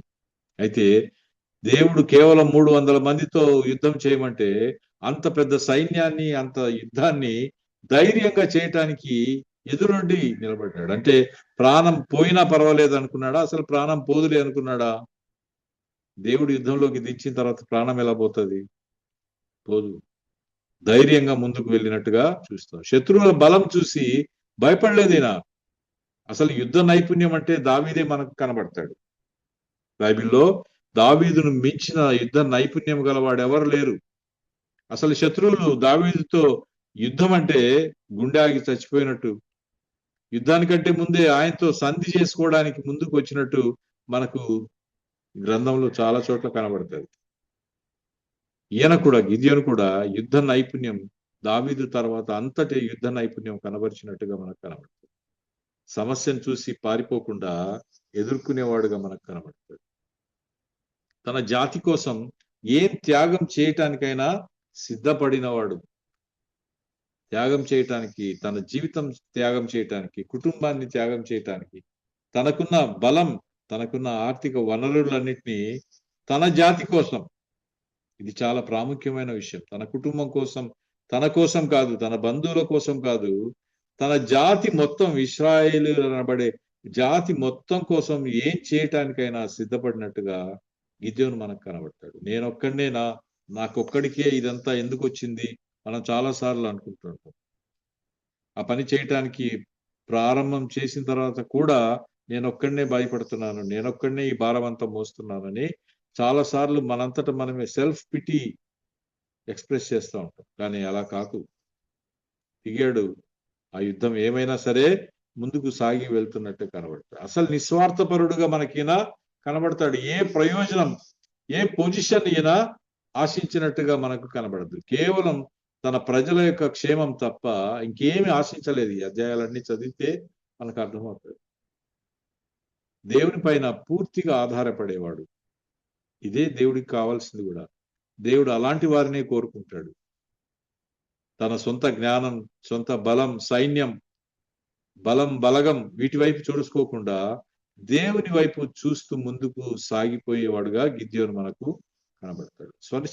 సొంత శక్తిని గురించి అతిశయించని వాడే దేవుడికి ఇష్టమైన వాడు. దావీదు అందుకే ఒక చోట చెప్తాడు, యుద్ధానికి గుర్రాలు సిద్ధం చేసుకోగలం కానీ విజయం దేవుడు ఇవ్వవలసిందే. గుర్రాలు మనం సిద్ధం చేసుకుంటాం, విజయం దేవుడు సిద్ధం చేసిస్తాడు. ఈయన సమకాలీన సామాజిక, రాజకీయ, ఆధ్యాత్మిక పరిస్థితుల పైన సంపూర్ణమైన అవగాహన కలిగి ఉన్నాడు. మనం ఇలాంటి అవగాహన కలిగి ఉన్నామా? దేవుని వాగ్దానాలు లేఖనాల్లో ఎన్ని నెరవేరాయి? రెండవ రాకడ ఎంత సమీపంలో ఉంది? అందుకు సూచనలుగా దేవుడిచ్చిన వాటిలో ఎన్ని నెరవేరినాయి, ఇంకా ఎన్ని నెరవేరుతూ ఉన్నాయి అని కాంటెంపరీ సొసైటీలో జరిగే సంభవాలతో మనము పోల్చి చూసుకోవాల్సిన వారంగా ఉన్నాం. గిద్యోను జీవితాన్ని చూసినప్పుడు లేఖనాలను పఠించాడు, వాటిని బాగా ఎరిగినవాడు, ఎవరో చెబితే కాకుండా వాక్యంలోని సత్యాలను సొంతంగా తెలుసుకున్నాడు. అన్నిటికంటే ప్రధానమైన విషయం 8వ అధ్యాయం 22వ వచనంలో మనకు కనబడుతుంది. ప్రజలందరూ కలిసి అతడు చేసిన యుద్ధాలను బట్టి, అతని యొక్క నాయకత్వపు లక్షణాలను చూసిన తర్వాత ప్రజలందరూ అతని దగ్గరికి మూకుమ్మడిగా వచ్చి నిన్ను రాజును చేస్తామంటారు. ఏమంటాడు గిద్యోను తెలుసా? వద్దంటాడు, తిరస్కరిస్తాడు. పదవి కాంక్ష లేనివాడు, ప్రజలే అధికారం ఇస్తా ఉంటే పల్లెంలో పెట్టి నాకు వద్దంటాడు. గమనించారా? మనం చాలాసార్లు 2 సంవత్సరాలు మందిరంలోకి పోయామంటే ఆ మందిరంలో ఒక ప్రధానమైన స్థానం కావాలని కోరుకుంటాం. నాకు ఇంకా వాక్యం చెప్పే ఛాన్స్ లేదనో, ప్రార్థన చేసే ఛాన్స్ లేదనో, అక్కడ నిలబడి ప్రసంగించాలనో కోరుకుంటాం. ఒక ప్రాముఖ్యమైన స్థలం ప్రాధాన్యత కావాలని మనం కోరుకుంటాం. అయితే గిద్యోను రాజును చేస్తానని ప్రజలందరూ, అన్ని గోత్రముల ప్రజలు వచ్చి నిన్ను మా మీద మేము రాజుగా ఉంచుకుంటాం, రాజు కావాలని వారికి కోరిక చాలా ఉంది. అది న్యాయాధిపతుల గ్రంథం తర్వాత సమూయేలు జీవితంలో మనం చూస్తాం. అందుకే సౌలును రాజుగా ఏర్పాటు చేస్తాడు సమూయేలు. మొదట ఇతన్ని రాజును చేయాలని ప్రయత్నం చేస్తే ఆ పదవి కాంక్ష నాకు లేదంటాడు. అయితే ప్రజల క్షేమం కొరకు పోరాడతానే తప్ప, పని చేస్తానే తప్ప పదవి నాకు అవసరం లేదంటాడు. ఇది గిద్యోనులో మనం గమనించవలసిన చాలా గొప్ప లక్షణం. మనం కూడా చాలా స్వభావాలు గిద్యోనులో నుంచి నేర్చుకోవాల్సినవి, గిద్యోనులో మనం గ్రహించాల్సినవి ఉన్నాయి. మన జీవితంలో ఏం కొదవగా ఉన్నాయో గిద్యోను జీవితాన్ని మనం పరీక్షిస్తే అర్థమవుతుంది. గిద్యోను జీవితం ద్వారా మనకు అనేక ఆత్మీయ సవాళ్ళు మనకు కనబడతాయి. మన చుట్టూ ఉన్న సమకాలీన పరిస్థితులు కూడా గిద్యోను కాలం నాటి పరిస్థితులకు భిన్నంగా లేవు. మరి మనం మన చుట్టూ ఉన్న విశ్వాసుల పట్ల, వారి శ్రమల పట్ల, దేవుని పిల్లల పట్ల, వారి క్షేమం పట్ల మనం ఎటువంటి స్పందన కలిగి ఉన్నామన్నది దేవుడు గమనిస్తున్నాడు. మనకు అన్ని ఇచ్చింది ఇతరుల కొరకు దాన్ని వినియోగిస్తామా లేదా చూడటం కోసమే దేవుడు. దాన్ని వారి క్షేమం కొరకు, ఇతరుల క్షేమం కొరకు మనం ఎలా వినియోగిస్తున్నామో చూడాలని దేవుడు కోరుకుంటున్నాడు. మన చుట్టూ ఉన్న దేవుని పిల్లలు, వారి అవమానాలు, వారి శ్రమల విడుదల నుంచి మనము వారిని విడుదల చేయమని దేవుణ్ణి ప్రార్థించవలసిన వారమైన, ప్రభువును వేడుకోవలసిన వారమైన, అలాంటి విజ్ఞాపన జీవితం మనం చేయాలని, ఇతరుల క్షేమం పట్ల, వారి రక్షణ పట్ల మనం ప్రయాసపడి ప్రార్థించే వారంగా ఉండాలని దేవుడు కోరుకుంటున్నాడు. అటువంటి జీవితం మనం కలిగి ఉండాలని ప్రార్థన చేద్దాం. Amen. Over to the floor leader. Amen. Praise Lord అయ్య గారు. దేవుని నామంలో ఇప్పటి వరకు న్యాయాధిపతుల గ్రంథము 6వ అధ్యాయం నుంచి గిడియోను గురించి అద్భుత వాక్య పరిచర్య చేసిన సురేష్ బాబాయ్ గారికి విపిఎఫ్ ఫ్యామిలీ తరపున వందనాలండి. గిడియన్ మెంబర్ గా నేను అనేక సంవత్సరాలుగా ఉన్నప్పటికీ కూడా ఇంత చక్కని లక్షణాలు గిడియన్ గురించి నేర్చుకోలేకపోయాను. అద్భుతమైన వాక్యాన్ని ఇది నాన్న అందించిన అయ్య గారికి కృతజ్ఞతలండి. దేవుడు తన ప్రజలతో మాట్లాడాలని కోరుకుంటున్నాడు. ఎందుకంటే ఆయన మనల్ని ప్రేమిస్తున్నాడు, మనం ఆయన వెంబడించాలని కోరుతున్నాడు. మనం అవిశ్వాసం నుంచి తొలగి తన ఘనతను, మహత్యాన్ని మనం కీర్తించాలని ఆయన కోరుకుంటున్నాడు. అలాగే గిడియన్లో ఉన్న తగ్గింపు స్వభావము, శ్రమపడే తత్వము, నిస్వార్థపరత, ముందు చూపు, లేఖనాలను ఎరిగి ఉండటం, ఇశ్రాయేలును అందరినీ కాపాడాలని కోరుకోవటం, చెదరని ఇశ్రాయేలును పోగు చేయాలని ఆశపడటం, మంచి నాయకుడిగా ఉండటం, దేవుని మీద ఆధారపడి అనేక మంది నేల మీద ఇసుక రేణువులంత ఎక్కువగా ఉన్న సైన్యాన్ని కూడా 300 మందితో యుద్ధం చేసి జయించడం, పదవి కాంక్ష లేకపోవడం, ఇవన్నీ కూడా మనము గిద్యోను నుంచి నేర్చుకుంటాము. అలాగే మన తరము వారికి, మన పిల్లలకి మనము దేవుని గురించి చెప్పవలసిన వారమై ఉన్నాం. లేదంటే ఇశ్రాయేలీలాగా దేవుని ఎరుగని తరము, కొత్త తరం పుడుతుంది. దేవుని రాజ్య పునాదులు మన కుటుంబంలో ఉన్నాయి కాబట్టి అపవాది కుటుంబాల మీద దాడి చేయకుండా మనము ప్రార్థనా కంచె వేసుకోవాలి. ఆధ్యాత్మిక భ్రష్టత్వాన్ని బట్టి దేవుడైన యెహోవా 7 సంవత్సరాలు మిద్యానీయులకు అప్పగించాడు. మన కుటుంబాల్లో ఆ పరిస్థితులు రాకుండా మనం ప్రతి విషయంలో దేవునికి కృతజ్ఞత చెల్లిస్తూ వారి వలె మిక్కిలి హీన దశకు రాకుండా అనుదినము దేవుని సన్నిధిలో గడపాలని చక్కని వాక్యం అయ్యగారు అందించారు. మరి ముగింపు ప్రార్థన ఆశీర్వాదం ఇవ్వవలసిందిగా పాస్టర్ విజయ్ కుమార్ గారిని మనవి చేస్తున్నానండి. ప్రార్థన చేసుకుందామండి. అత్యంత కృపయు కనికరములు కలిగినటువంటి పరలోకమందున మా తండ్రి, మీ ఘనమైన శ్రేష్టమైన పరిశుద్ధమైన నామానికి ఉదయకాల సమయంలో వందన సమర్పణ తెలియజేసుకుంటున్నాం. అయ్యా, మరి గిద్యోని జీవితంలో మరి 5వ న్యాయాధిపతిగా అమాలేకుల నుంచి, మరి 4 అమ్మోనీయుల నుంచి, అక్కడున్నటువంటి ఆ యొక్క జనాంగాల నుంచి విడిపించడానికి, మరి బలహీనుడుగా మరి నిరుత్సాహపడి వ్యక్తిగత జీవితంలో తన యొక్క ఆహారాన్ని సంపాదించుకోవడానికి మాత్రం జీవించాలనే ఒక వ్యక్తిని మీరు గమనించి అయ్యా బలపరిచినప్పుడు ఆయన నిజాయితీని తను కనపరుచుకుంటూ మీ ఎదుట తండ్రి సవాలు చేసి, మరి తండ్రి ఆయన ద్వారా కొత్త నిబంధనకు పాత నిబంధనకు వ్యత్యాసాన్ని అనేక విషయాలు ఆయన జీవితం ద్వారా మీరు తెలియజేయడమే కాక అయ్యా మరి తను ఎన్నుకున్నటువంటి విషయంలో ఈరోజు మాకెంతో పరిజ్ఞానాన్ని మరి సురేష్ బాబు అయ్య గారి ద్వారా మాకు చక్కగా దయచేసినందుకు మీకు స్తోత్రాలు తండ్రి. బాస్ కి లీడర్కి ఉన్నటువంటి ఆ యొక్క వ్యత్యాసం నన్ను ఎంతగానో తండ్రి మరి నేను ప్రభావితం చేసింది. అవును తండ్రి, మరి మీ యొక్క కృప మాతో ఉన్నప్పుడు, మేము మిమ్మల్ని అనుసరించినప్పుడు మరి ఏ నాయకత్వమైనా ఏ కుటుంబమైనా సఫలమవుతుంది. మరి తండ్రి మీ యొక్క మాటలు మా పిల్లలకు తెలియచేయకుండా మేము తండ్రి వెళ్ళిపోయినట్లయితే చీకటి దినాలు కమ్ముకుంటాయి. నేడైతే తండ్రి మరి యూనివర్సల్ గా మరి ప్రార్థన పిలుపు ఇవ్వాలనేటువంటి క్రైస్తవులకు జరుగుతున్నటువంటి విషయంలో ఆ మాట తండ్రి ఎంతగానో ఇష్టమైంటున్నది. అయ్యా మరి కార్యం జరగడానికి మరి మా యొక్క ఆ యొక్క యూనిటీని అనగా తండ్రి మా యొక్క సహవాసం మీ యందు బలపరచుకోవడానికి ప్రార్థన శక్తివంతమైనటువంటి అస్త్రము, పరిస్థితులను మార్చగలిగినటువంటి అస్త్రము, స్తుతులు ప్రార్థనలు కృతజ్ఞతలు మీ యందు తగ్గించుకొని జరుగుతున్నటువంటి వాటి విషయంలో తండ్రి అవన్నీ కూడా అల్పమైనవే, మీరు ఘనమైన వారని ప్రపంచం తెలియజేయడానికి ఈ శ్రమల మధ్య తండ్రి నిలబడడానికి ఆ మాట ఎంతగానో మన తండ్రి ప్రోత్సాహకరంగా ఉంటున్నది. అయ్యా మీరు మమ్మల్ని ప్రేమించేటువంటి విధానంలో అది లాస్ట్ గా తండ్రి మీ కీర్తిని, మీ యొక్క నామాన్ని, మీ యొక్క కార్యాలను ప్రసరించాలనేటువంటి ఆశ కలిగి మమ్మల్ని ప్రేమిస్తున్నారు. అయ్యా తండ్రి మాలో భయం తీసివేస్తూ అనుక్షణం మీ కృపలో మమ్మల్ని భద్రపరుస్తున్నారు.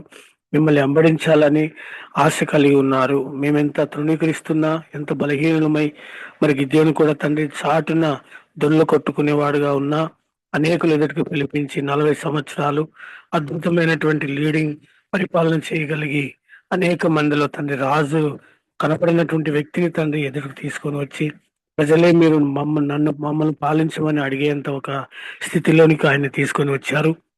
మరి అయితే తండ్రి తను తగ్గించుకొని మరి నిరంతర ఆత్మల కాపురైనటువంటి మరి నిరంతరం మమ్మల్ని నడిపించేటువంటి యాజకుడైన నిరంతరము మమ్మల్ని తండ్రి కొనుకోక నిద్రపోక కాపాడే దేవుడిపైనే ఆయన తగ్గించుకున్నాడు తండ్రి.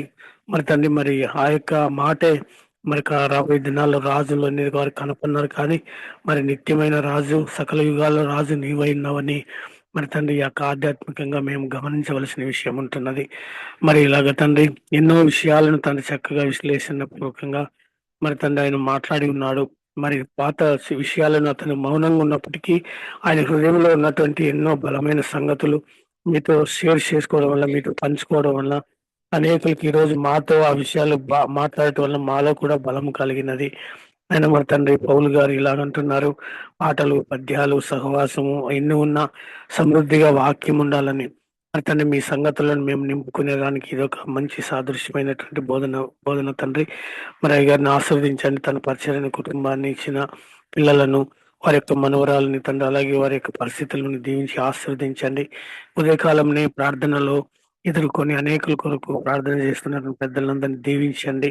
మరి తన ఈ యొక్క ఏర్పాటును చేసి ప్రతి ఉదయం మిమ్మల్ని ఎదుర్కొనే భాగ్యాన్ని మాకు ఇచ్చినటువంటి పెద్దలను కూడా దీవించండి. అయ్యా మరి మేము ఈ లోకంలో ఉన్నాం కనుక మీకు ఎప్పుడు కూడా స్పర్శలో ఉండాలి. ఒకవేళ మేము మిమ్మల్ని ఎరగని తరాన్ని మేము సృష్టించగలుగుతుంటే జాగ్రత్త పడాలి. ఎందుకనగా తండ్రి లోకము విచ్ఛిన్నమైనటువంటి అనేక ఆలోచనలతో నిండిపోతూ ఉంటున్నది. మరి తండ్రి దీన్ని దండించడమో దిద్దడమో మా వలన కాదు, కానీ అయ్యా మీకు శక్తికి విడిచిపెడుతున్నాం. మరి జకర్యా పుస్తకం 4వ అధ్యాయం అంతా కూడా మేము చూసినట్లయితే శక్తి చేత కాదు, బలం చేత కాదు, కానీ మీ ఆత్మ వలనే అన్ని సాధ్యమని మరి తండ్రి ఆయన ద్వారా మీరు ప్రవశించారు. మరి ఆత్మ శక్తి యొక్క ప్రభావాలు తండ్రి ప్రతి వారిలో ప్రబలించాలంటే ఈ మాటలు మాట్లాడుతూ విస్తరింప చేయాలి. మాట్లాడిన ప్రతి మాటలో జీవం ఉన్నది. మరి మాట్లాడకుండా మౌనముగా ఉండి పిల్లలతో దేవుని సంగతులకు తెలియకుండా మరి తండ్రి మౌనం పాటించి నాయన శిక్షకు లోపడకుండా మరి తండ్రి శత్రువులు ఎదుట విజయం పొందడానికి నిత్యము మాకు స్తుతించే నాలుక, ప్రార్థించేటువంటి హృదయము, లోబడేటువంటి శరీరము, మరి ఆధ్యాత్మిక అన్ని విధములుగా తండ్రి సర్వాంగ కవచం ధరించుకొని నిత్యము మీ ఎదుట నిలబడేటువంటి కృప సన్నిధి మాకు దయచేయమని వేడుకుంటున్నాం. మరి తను ఇష్టపడినటువంటి మాటలు మా హృదయాలు ఫలింపు చేసి మేము ఇంకా అనేక మందితో ఈ మాటలు షేర్ చేసుకోవడానికి కావలసినటువంటి సమయోచితమైనటువంటి కృపా జ్ఞానం దయచేయండి. ముఖ్యంగా తండ్రి ద్వితీయోపదేశకాండం 6వ అధ్యాయంలో కుటుంబ వ్యవస్థను బలపరచమని ఆ రోజు మోషే ద్వారా మీరు మాట్లాడినారు. పిల్లలు కూర్చున్నప్పుడు, లేచినప్పుడు, పడుకున్నప్పుడు, త్రోవ నడిచినప్పుడు ఆ మాటలు మీరు తెలియచేయాలని మరి ఈ రోజుల్లో తండ్రి మరి యొక్క ఆధునిక ప్రపంచంలో అనేక వాటికి మరి ఒక వ్యసనాలుగా తండ్రి పిల్లలు గురి అయిపోయింటున్నారు. మరి తండ్రి అలాంటి ఒక స్థితిలో దేవుడు అనే పదమే ఇంట్లో లేనటువంటి సందర్భాలు కూడా లేకపోలేదు. మరి ఎలాంటి దుస్థితి సాతాను క్రియేట్ చేస్తున్నాడో, దానికి ఎలాగ మనుషులు లోబడుతున్నారో, మరి లోబడిన తర్వాత ఏం జరుగుతుందో మేము చూసాము. మరి తండ్రి వారి పంట పూర్తిగా మందవలే వచ్చి వారికి చేయవలసినటువంటి బలులను మరి తండ్రి వారు వ్యవసాయాన్ని వారి యొక్క ఆధ్యాత్మిక బలవాన్ని ఆత్మ శరీర బలాన్ని రెండింటినీ నాశనం చేస్తూ ఉంటుండగా మరి తండ్రి వారు మరి కృతజ్ఞత కలిగవలసినటువంటి దశలో మిమ్మల్ని మొరపెట్టలేదు. కానీ హీన దశలో మొరపెట్టినప్పటికీ ఇదిగో ఈ 4 విషయాలను బట్టి మీరు మమ్మల్ని జ్ఞాపకం చేసుకుంటూ ఉన్నారయ్యా. మీకు స్తోత్రాలు. మా విధేయతను మన్నించి మీ కృపలో మమ్మల్ని నడిపించండి. మీ కృపలో తండ్రి బలపరచండి. నన్ను మీరు లేకుండా మేమేమి చేయలేం తండ్రి. మా శత్రువులు ఎదుట మీరు విజయమును ప్రకటించేవాడై ఉన్నారు. మేము సిద్ధపడినప్పుడు తండ్రి విజయం మాకు ఇచ్చేవారుగా ఉంటున్నారు.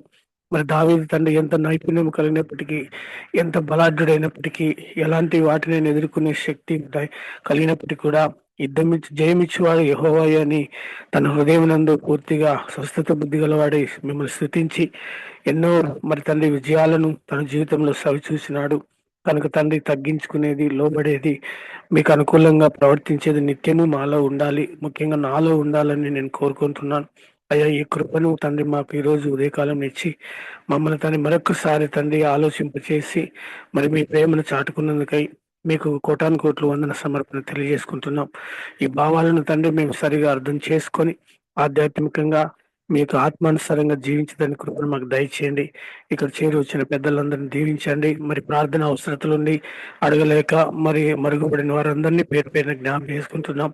అయ్యా మరి మరి మరి చాలా ప్రాణాపాయ స్థితిలో, అనారోగ్య పరిస్థితుల్లో, నానా విధమైనటువంటి సంక్షోభంలో ఉన్న కుటుంబాలను కూడా జ్ఞాపకం చేసుకుంటున్నాం.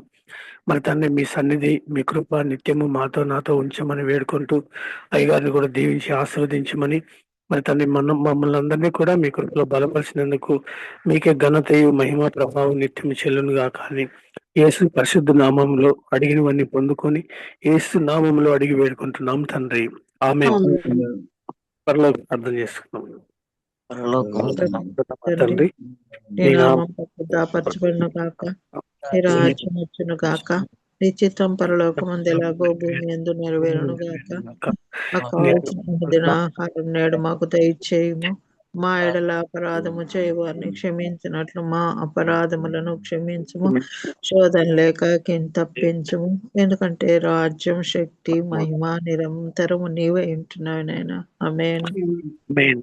అంతే ఆశీర్వాదం తీసుకున్నామండి.